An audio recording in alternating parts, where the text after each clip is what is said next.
Magandang araw sa inyo mga kaibigan. Itong ating almusalita sa araw na ito. Ang ebanghelyo ngayon ay Mark 9:14-29. Sabi ni Jesus, sabi ng ebanghelyo, and they brought the boy to him. As soon as the spirit saw Jesus, it shook and convulsed the boy, who fell on the ground and began rolling about, foaming at the mouth. Then Jesus asked the father, "How long has this been happening to him?" He replied, "From childhood, and it has often thrown him into the fire, into the water, to destroy him." I think the big lesson for me is evil wants to destroy you. Ang pinakalayunin is sirain ang iyong buhay. Minsan kasi ang demonyo ay dumarating sa atin sa pamamagitan ng possession tulad ng case na ito, mas halata na gusto niyang sirain ang buhay mo, sinasaktan ang iyong sarili.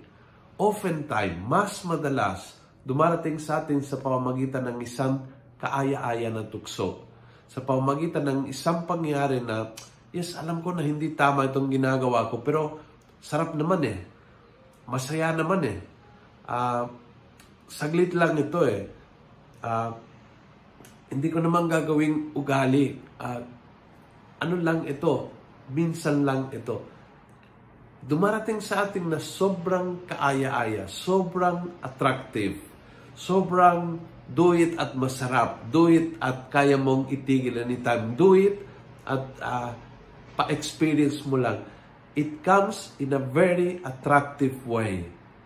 At tayo ay bumigay. And the moment na bumibigay, walang ibang layunin ang demonyo kundi saktan ang iyong sarili. Can be a terrible possession like the gospel, or can be a very attractive temptation. Parehas yung layunin ng diablo. Sirain ang buhay natin. Saktan ang ating sarili. Kaya, ingat po tayo and run to Jesus. When you feel that He is attacking dahil ang lakas ng hatak ng tukso, dahil talagang parang nawawalang lakas mong lumaban, run to Jesus and He will help you. But remember, temptation can be super attractive, pero ang layunin ay sirain ang buhay mo. And so don't give in, because that will be the destruction of your life. Kung nagustuhan mo ang video nito, pass it on. Punuin natin ang good news ang social media. Gawin natin viral araw-araw ang salita ng Diyos. God bless.